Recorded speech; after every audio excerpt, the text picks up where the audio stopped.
जय हिंद जय Bihar. Biology class 10th परिवहन लेसन का प्रश्न और उत्तर है। परिवहन किसे कहते हैं? परिवहन लिख के डैश अंडरलाइन कर देंगे इसको अच्छा से।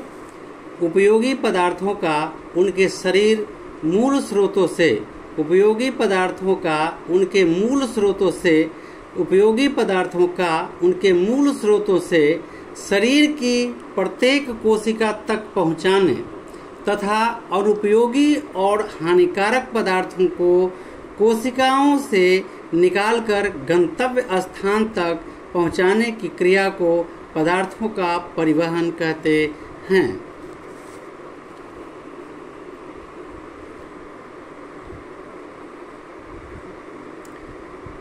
जीवों के शरीर में पदार्थों के स्थानांतरण के लिए विकसित तंत्र को क्या कहते हैं?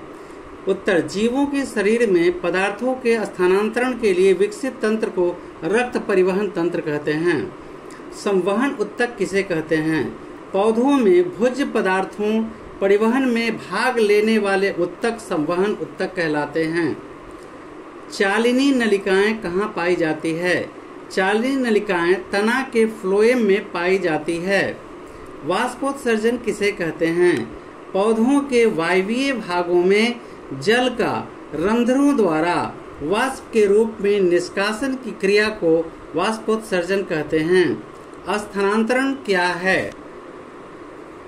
स्थानांतरण क्या है? इसका उत्तर है पौधों में जल, खनिज लवण और खाद्य पदार्थों के बहुत ऊंचाई तक संचरण को स्थानांतरण कहते हैं। खाद्य पदार्थों का स्थानांतरण किस रूप में होता है? खाद्य पदार्थों का स्थानांतरण एमिनो अम्ल के रूप में पौधों में हमेशा अधिक सांद्रता वाले भागों से कम सांद्रता वाले भागों की ओर होता है। खनिज लवणों का अवशोषण किस रूप में होता है? आंसर, खनिज लवणों का अवशोषण आयन के रूप में होता है। अगला क्वेश्चन है, खाद्य पदार्थों का स्थानांतरण क्यों जरूरी होता है? उत्तर, खाद्य पदार्थों का स्थानांतरण पौधों में पोषण के लिए आवश्यक है। रक्त के विभिन्न अवयवों के नाम लिखें। प्लाज्मा, लाल रक्त कोशिका आरबीसी, श्वेत रक्त कोशिका डब्ल्यूबीसी व्हाइट ब्लड और रक्त पट्टिकाणु। रक्त परिसरण तंत्र के 3 प्रमुख अवयवों के नाम लिखें। रुधिर या रक्त, हृदय, रक्त वाहिनियां। रक्त किस प्रकार का उत्तक है? रक्त तरल संयोजी उत्तक है। लाल रक्त कोशिकाओं का निर्माण शरीर में कहाँ होता है? फेफड़े में। मनुष्य में लाल और श्वेत रक्त कोशिकाओं का अनुपात क्या होता है? लाल रक्त कोशिकाएं 45 से 50 लाख प्रति घन मिलीमीटर, जबकि श्वेत रक्त कोशिकाएं 5000 से 9000 प्रति घन मिलीमीटर। रक्त लाल क्यों दिखते हैं? रक्त में हीमोग्लोबिन मौजूद होने के कारण लाल रक्त दिखाई देता है। रक्त में हीमोग्लोबिन मौजूद होने के कारण रक्त लाल दिखाई देता है। मनुष्य के हृदय में 4 कौन कौन से वेम्स होते हैं? दायां आलिंद, बायां आलिंद, दायां निलय और बायां निलय। शरीर के सभी भागों से अशुद्ध रक्त को हृदय के दाएं आलिंद में ले जाने वाली रक्त वाहिनियों के नाम लिखें। 2 उग्र महाशिराओं तथा एक पश्च महाशिरा द्वारा हृदय के बाएं आलिंद निलय छिद्र पर स्थित कपाट का नाम लिखें। द्विदली कपाट। फेफड़ों से शुद्ध रक्त को बाएं आलिंद में ले जाने वाली रक्त वाहिनियों के नाम लिखें। फुफ्फुस शिराएं। हृदय के वेश्मों में का संकुचन क्या कहलाता है? रिस्टॉल। शरीर को ऐसी धमनी का नाम लिखें जिनमें विऑक्सीजनित रक्त प्रवाहित होता है। फुफ्फुस धमनी। शरीर की ऐसी धमनी का नाम लिखें जिसमें विऑक्सीजनित रक्त प्रवाहित होता है। फुफ्फुस धमनी। शरीर की ऐसी शिरा का नाम लिखें जिनमें ऑक्सीजनित रक्त प्रवाहित होता है। फुफ्फुस शिराएं। विभिन्न सिरिकाएं आपस में जुड़कर किस रक्त वाहिनी का निर्माण करती हैं? विभिन्न सिरिकाएं आपस में जुड़कर शिरा रक्त वाहिनी का निर्माण करती है। एक ऐसे कोशिकाओं पौधों का नाम बताएं जिसमें परिवहन विसरण के द्वारा होता है। क्लेमाइडोमोनास। पौधे में जल तथा खाद्य पदार्थों का स्थानांतरण करने वाले ऊतकों को क्या कहते हैं? जाइलम तथा फ्लोएम। जल संवाहक ऊतक में पाई जाने वाली लंबी तथा बेलनाकार नलिकाएं क्या कहलाती हैं? वाहिकाएं। जाइलम तथा फ्लोएम में किसकी कोशिकाएं मृत होती है? जाइलम की। जाइलम तथा फ्लोएम में कौन सा संवहन ऊतक खाद्य पदार्थों का स्थानांतरण करता है? फ्लोएम। पौधों में जल, खनिज, लवण और खाद्य पदार्थों को पौधे के शीर्ष भाग तक पहुंचाने वाली क्रिया को संवहन मंडल कहते हैं। ये उत्तर संवहन मंडल होगा। रक्त या रुधिर किस प्रकार का ऊतक है? तरल संयोजी ऊतक। दायां और बायां आलिंद एक दूसरे से किस प्रकार द्वारा अलग होता है? विभाजिका या सेप्टम द्वारा। उस सिरा का नाम बताएं जिसमें शुद्ध या ऑक्सीजन जनित रक्त का प्रवाह होता है? फेफड़ा। वैसा रक्त प्लाज्मा जिसमें लाल रक्त कोशिकाएं नहीं पाई जाती हैं क्या कहलाता है? लसिका। रक्त का संचार ज्यादा दबाव से किसमें होता है? धमनी में या सिरा में? धमनी में। रक्त संचार की माप किस उपकरण से की जाती है? स्फिग्नोमैनोमीटर। रक्त एवं लसिका में क्या अंतर है? रक्त एवं लसिका दोनों तरल संयोजी ऊतक है, फिर भी इन दोनों में निम्नलिखित अंतर है। रक्त आरबीसी में उपस्थित हीमोग्लोबिन वर्णक के कारण इसका रंग लाल होता है। इसमें आरबीसी में एवं हीमोग्लोबिन की अनुपस्थिति के कारण यह रंगहीन होता है। इनमें आरबीसी, डब्ल्यूबीसी एवं पट्टिकाएं मौजूद होते हैं। इनमें केवल लिम्फोसाइट्स मौजूद होता है। इनका प्रवाह तेजी से होता है, इनका प्रवाह धीरे धीरे होता है। इनका उद्गम हृदय से होता है एवं धमनियों, कोशिकाओं तथा सिराओं से में प्रवाह के बाद यह पुनः हृदय में लौट जाता है। इनका उद्गम स्थल ऊतक क्षेत्र होता है एवं लसिका कोशिकाओं, सिराओं में प्रवाहित होती है एवं सब क्लोवियन सिरा में प्रवेश करती है। जीवों में पदार्थों के परिवहन से आप क्या समझते हैं? जीवों में उपयोगी पदार्थों का उनके मूल स्रोतों से शरीर के प्रत्येक कोशिका तक पहुंचाने तथा अनुपयोगी और हानिकारक पदार्थों को कोशिकाओं से निकालकर उत्सर्जन स्थान तक पहुंचाने की क्रिया को पदार्थों का परिवहन कहते हैं। सिस्टोल एवं डायस्टोल में क्या अंतर है? हृदय वेशमों का संकुचन सिस्टोल कहलाता है तथा हृदय वेशमों का शिथिलन का डायस्टोल कहते हैं। पादपों में भोजन का स्थानांतरण कैसे होता है? पादपों में जटिल संवाहक ऊतक फ्लोएम द्वारा भोजन का स्थानांतरण होता है। भोजन तथा अन्य पदार्थों का स्थानांतरण संलग्न सखी कोशिका की सहायता से चालनी नलिका में ऊपरी मुखी एवं अधोमुखी दोनों दिशाओं में होता है। सुक्रोज के रूप में भोजन एटीपी से ऊर्जा लेकर स्थानांतरित करता है। साइनुऑरिकुलर नोड किसे कहते हैं? हृदय के विभिन्न वेशमों का तालबद्ध संकुचन एक विशेष प्रकार के तंत्रिका ऊतक के द्वारा होता है जिसे साइनुऑरिकुलर नोड या SA नोड कहते हैं। यह दाएं आलिंद की दीवार में अवस्थित होता है एवं बहुत ही मंद विद्युत धारा उत्पादित करता है जो हृदय पेशियों को संकुचन के लिए उत्तेजित करता है। SA नोड को पेसमेकर भी कहते हैं। थ्रोम्बोप्लास्टिन क्या है और यह किस तरह रक्त को जमने से मदद करता है? पट्टिकाणुओं द्वारा थ्रोम्बोप्लास्टिन नामक प्रोटीन का स्राव होता है जो रक्त प्लाज्मा में उपस्थित प्रोथ्रोम्बिन को थ्रोम्बिन में बदल देता है। यह थ्रोम्बिन रक्त प्लाज्मा में उपस्थित घुलनशील फाइब्रिनोजिन को अघुलनशील फाइब्रोबिन में बदलकर आरबीसी के साथ रक्त का थक्का बना देता है जिससे कटे फटे स्थान से रक्त का निकलना बंद हो जाता है। रुधिर क्या है? इसका कौन सा घटक गैसीय परिवहन में सहायक है? रुधिर एक तरल संयोजी ऊतक है जो उच्च बहुकोशिकीय जंतुओं में एक तरल परिवहन माध्यम है जिसके द्वारा शरीर के भीतर एक स्थान से दूसरे स्थान तक पदार्थों का परिवहन होता है। श्वसन गैसों जैसे O2 और CO2 का परिवहन रुधिर की लाल रुधिर कोशिकाओं आरबीसी में मौजूद हीमोग्लोबिन द्वारा एवं अन्य पदार्थों का परिवहन रुधिर प्लाज्मा द्वारा होता है। एक कोशिकीय जीवों में पदार्थों का परिवहन कैसे होता है? एक कोशिकीय जीवों में पदार्थों का परिवहन हेतु किसी विशिष्ट तंत्र या रचना की आवश्यकता नहीं होती है और इसके अभाव में आवश्यक गैसों, कार्बनिक पदार्थों, खनिजों, लवणों आदि का परिवहन विसरण क्रिया द्वारा संपन्न होता है। पौधों में वाष्पोत्सर्जन क्या है, इसका महत्व लिखें। पौधों के वायवीय भागों से जल का रंध्रों द्वारा निष्कासन की प्रक्रिया वाष्पोत्सर्जन कहलाती है। वाष्पोत्सर्जन क्रिया का पौधों के लिए निम्नलिखित महत्व है।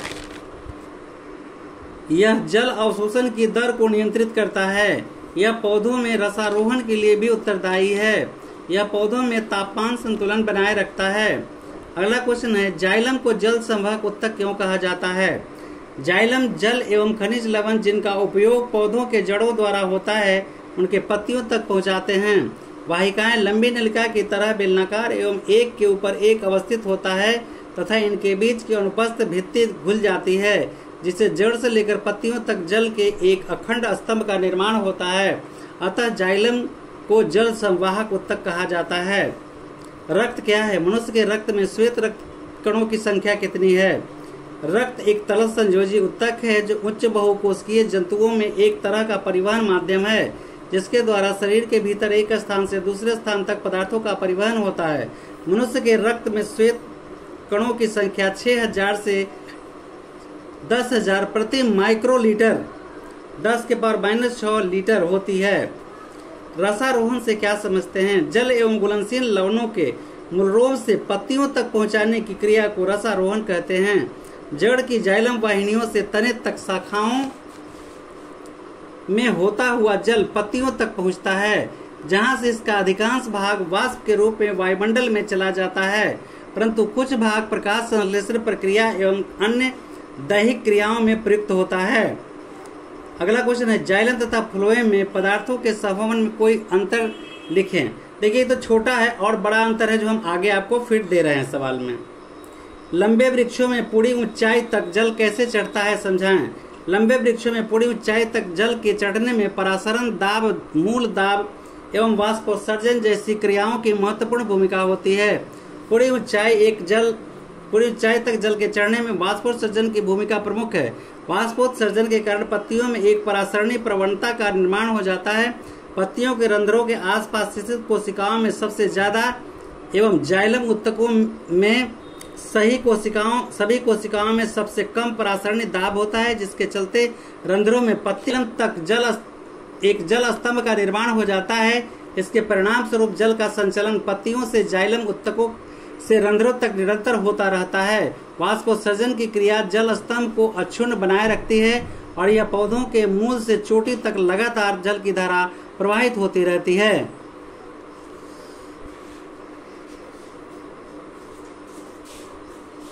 जाइलम एवं फ्लोएम में अंतर बताएं।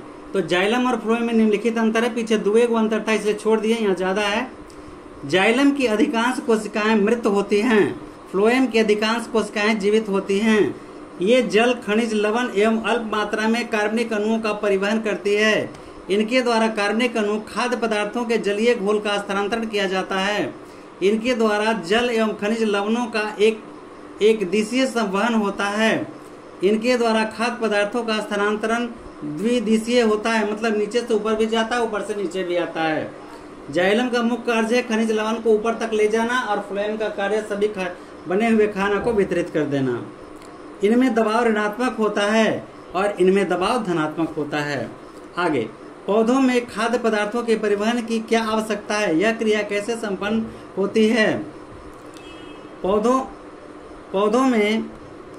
पौधों के प्रत्येक भाग को अपने भोजन और वृद्धि के लिए निरंतर खाद्य पदार्थों की आवश्यकता होती है।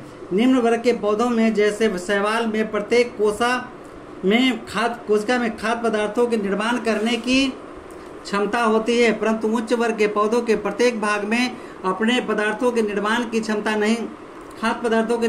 क्षमता नहीं होती है।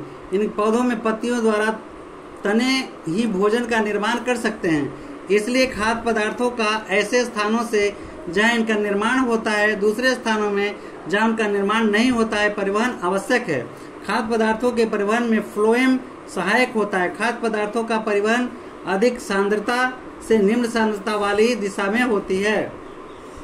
देखिए यही चित्र है परिवहन का, यही चित्र आपको दिखा देना है, बना देना है कैसे इसमें खाद्य पदार्थ को आना जाना होता है, ये ध्यान रखिएगा जो भी, क्योंकि सचित्र पूछा गया था। श्वेत रक्त कोशिकाएं लाल रक्त कोशिकाओं से किस प्रकार भिन्न होती है? श्वेत रक्त कोशिकाएं लाल रक्त कोशिकाओं से निम्न प्रकार भिन्न होती है। लाल रक्त कोशिका मतलब आरबीसी, श्वेत रक्त कोशिका मतलब डब्ल्यूबीसी। लाल रक्त में इन्हें इरिथ्रोसाइट्स भी कहते हैं, इन्हें ल्यूकोसाइट्स भी कहते हैं। इनका आकार उभय नतोदर डिस्क की तरह होता है, जिनमें ऊंट को छोड़कर सभी स्तनधारियों में केंद्रक का अभाव होता है। ये अनियमित आकार के केंद्रक युक्त होते हैं। इनमें हीमोग्लोबिन नामक प्रोटीन वर्णक उपस्थित होता है, इसके चलते इनका रंग लाल होता है। इसमें प्रोटीन वर्णक हीमोग्लोबिन उपस्थित होता है। ये शरीर में श्वसन गैसों के परिवहन का कार्य करती है। ये शरीर में प्रतिरक्षा तंत्र का निर्माण करती है। के प्रति माइक्रोलीटर रक्त में इनकी संख्या 5 से 5.5 मिलियन तक होती है। मानव के प्रति माइक्रोलीटर रक्त में इनकी संख्या 6000 से 10,000 तक होती है। हृदय की पंप क्रिया को संक्षेप में समझाएं। स्तनधारियों में, जिनमें मनुष्य भी शामिल है, 4 कोष्ठीय हृदय होता है, 2 आलिंद और 2 निलय। शरीर के विभिन्न भागों में संग्रहित अशुद्ध अनॉक्सीकृत रक्त 2 अग्र एवं 1 पश्च महाशिरा के द्वारा दाहिने आलिंद में आता है तथा फेफड़ों से ऑक्सीकृत रक्त फुफ्फुसीय शिराओं द्वारा बाएं आलिंद में आता है। अब साइनोएट्रियड नोड से सिकुड़न की तरह लहर उठती है, जिससे दोनों आलिंद बारी बारी से सिकुड़ते हैं और उनमें संचित रक्त क्रमशः दाएं और बाएं निलय में आ जाते हैं। अब सिकुड़न की लहर एंटेरियोवेंट्रिकुलर नोड से उठकर दोनों निलय को सिकोड़ती है, जिससे दाएं निलय का रक्त फुफ्फुसीय महाधमनी द्वारा फेफड़ों को चला जाता है तथा बाएं निलय से संचित शुद्ध रक्त महाधमनी होते हुए शरीर के विभिन्न भागों में चला जाता है।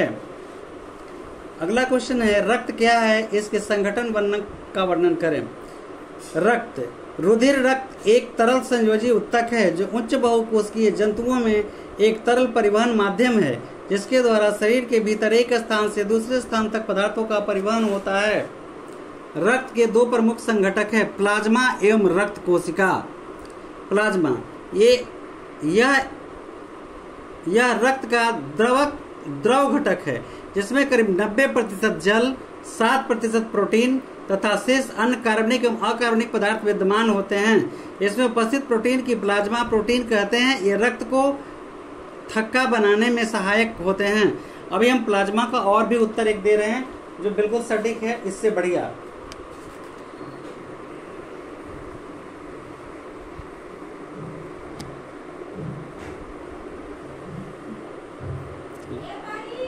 देखिए प्लाज्मा का यहाँ एकदम बिल्कुल करेक्ट उत्तर है। यह हल्के पीले रंग का चिपचिपा द्रव है जो आयतन के हिसाब से पूरे रक्त का करीब 55% होता है।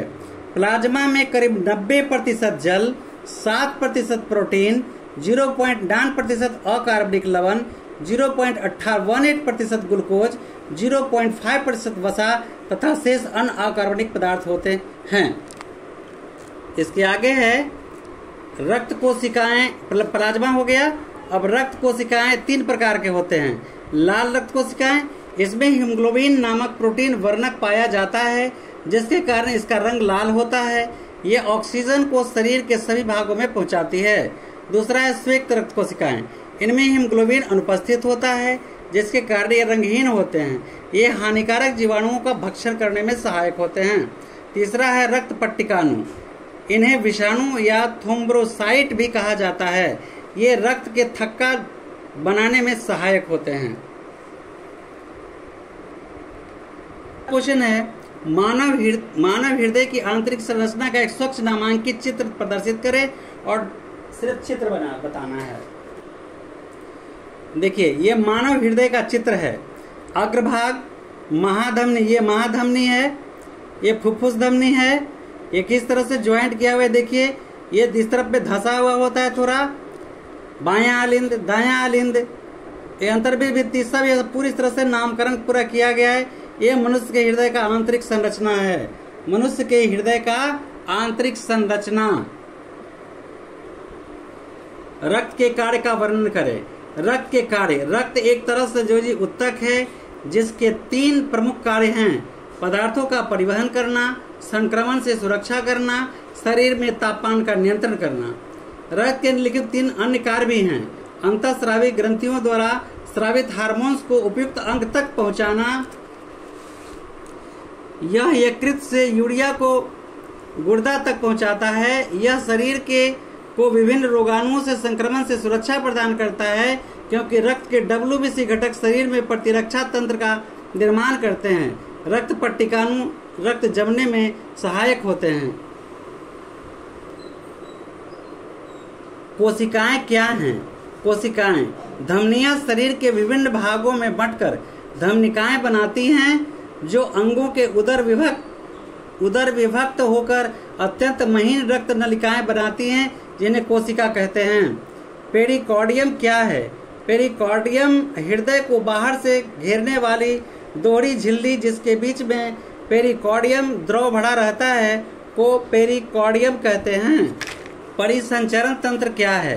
परिसंचरण तंत्र उच्च श्रेणी के जंतुओं में रक्त हृदय एवं रक्त वाहिनियों में मिलकर बना तंत्र रक्त परिसंचरण तंत्र कहलाता है।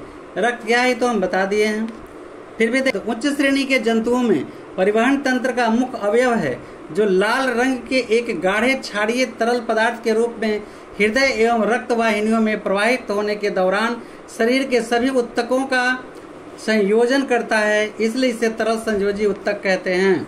प्लाज्मा क्या है? ये तो क्या है? सीरम। फाइब्रिनोजिन रहित प्लाज्मा को सीरम कहते हैं। लिफ या लसिका या उत्तक द्रव क्या है?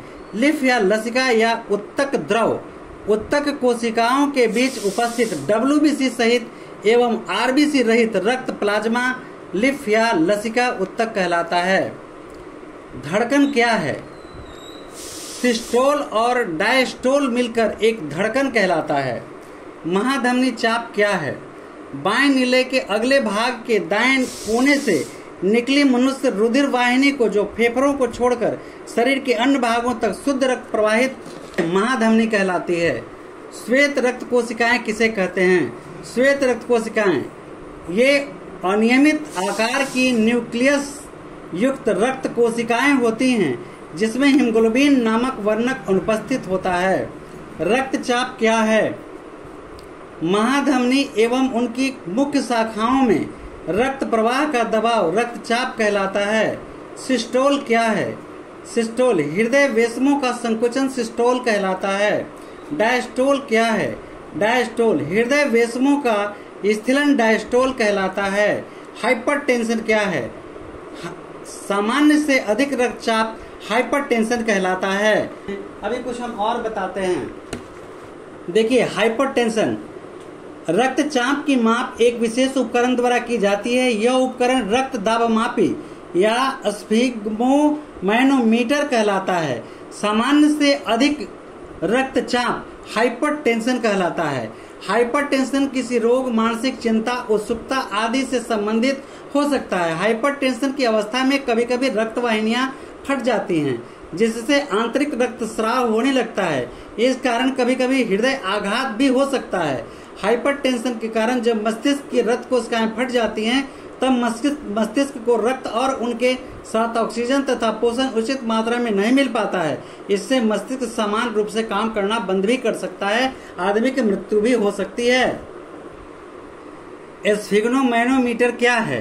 तो स्फिग्मोमैनोमीटर रक्त को मापने वाला एक विशेष प्रकार का उपकरण को स्फिग्मोमैनोमीटर कहते हैं।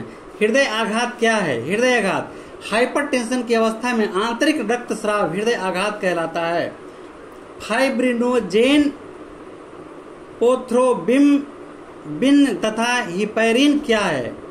इसका उत्तर है ए प्रमुख प्लाज्मा प्रोटीन है जो रक्त का थक्का बनाने में सहायक होते हैं। परिवहन तंत्र क्या है? परिवहन तंत्र जीव शरीर के भीतर पदार्थों का एक स्थान से दूसरे स्थान तक पहुंचाने के सुदृढ़ तंत्र को परिवहन तंत्र कहते हैं। जाइलम पौधे में पाया जाने वाला स्थायी जटिल उत्तक है जो मृदा से प्राप्त जल एवं खनिज लवणों का संवहन करता है, जाइलम कहलाता है। फ्लोएम क्या है? फ्लोएम पौधों में पाए जाने वाला संवहन उत्तक जो पत्तियों द्वारा संश्लेषित खाद्य पदार्थों का संवहन करता है, फ्लोएम कहलाता है। संवहन उत्तक क्या है? संवहन वैसे पौधों में जल एवं खाद्य पदार्थों का परिवहन जिस विशिष्ट उत्तक से होता है उसको संवहन उत्तक कहा जाता है। वाष्पोत्सर्जन क्या है? पौधों के वायवीय भाग से जल के वाष्प के रूप में निष्कासन की क्रिया को वाष्पोत्सर्जन कहते हैं। रसारोहण क्या है? जड़ों के मूलरोम से अवशोषित जल तथा खनिज लवणों के पत्तियों तक पहुंचने की क्रिया को रसारोहण कहते हैं। स्थानांतरण क्या है?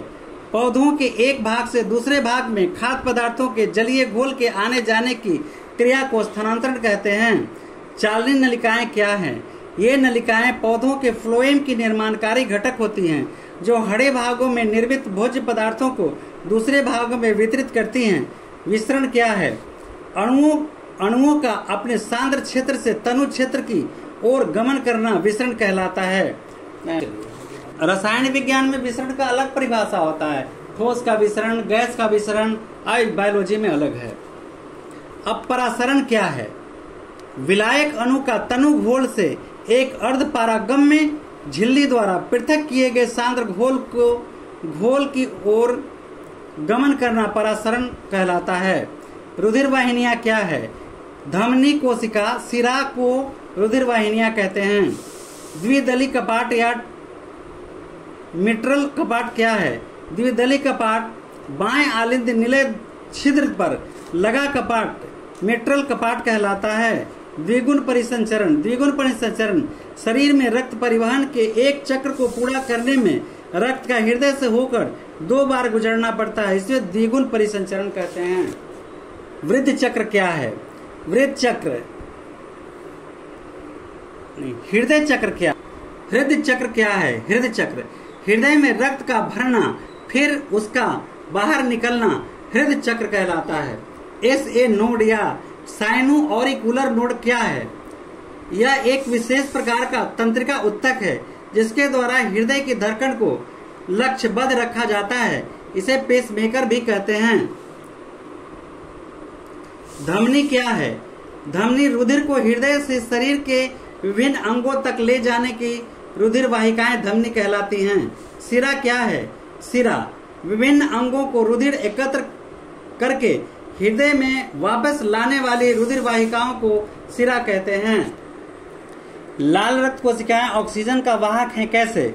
लाल रक्त कोशिका में एक विशेष प्रकार का प्रोटीन वर्णक हीमोग्लोबिन पाया जाता है, इसी के कारण रक्त का रंग लाल होता है। हीमोग्लोबिन के एक अणु की क्षमता ऑक्सीजन के 4 अणुओं से संयोजन करती है, इसी गुण के कारण इसमें ऑक्सीजन का वाहक कहते हैं। लाल रक्त कोशिका शरीर में श्वसन गैसों का परिवहन करती है तथा श्वसन के द्वारा लिए गए ऑक्सीजन के संयोग कर अस्थायी यौगिक ऑक्सी हीमोग्लोबिन बनाता है। इसी रूप में रक्त परिवहन के द्वारा यह शरीर के संपूर्ण भाग में पहुंचता है। देखिए प्रश्न है, मनुष्य के हृदय का सचित्र वर्णन करना है और ये हृदय किस तरह काम करता है ये बताना है। एक अत्यंत कोमल मांसल रचना है जो वक्ष गुहा के मध्य में पसलियों के बीच नीचे तथा दोनों फेफड़ों के बीच स्थित होता है। यह हृदय पेशियां का बना होता है। यह हृदय एक केंद्रीय पंप अंग है जो रक्त पर दबाव बनाकर उसका परिसंचरण पूरे शरीर में करता है। हृदय की संरचना, हृदय का आकार तिकोना होता है। इसका चौड़ा भाग की ओर और सकरा भाग पीछे की ओर होता है तथा यह बाईं तरफ झुका होता है। हृदय पेरिटोनियम की एक दोहरी झिल्ली के अंदर बंद होता है जिसे हृदय आवरण या पेरिकार्डियम कहते हैं। पेरिकार्डियम की दोनों झिल्लियों के बीच की गुहा को पेरिकार्डियल गुहा कहते हैं। इस हृदय गुहा में पेरिकार्डियल द्रव भी बड़ा होता है। यह द्रव हृदय की गति, बाहरी आघात से तथा हृदय गति के दौरान हृदय और पेरिकार्डियल झिल्ली के बीच होने वाली संभावित घर्षण से बचाता है। क्वेश्चन है, मनुष्य के हृदय की कार्यविधि को समझाएं। उत्तर, हृदय शरीर के सभी भागों से अशुद्ध रक्त को ग्रहण करता है।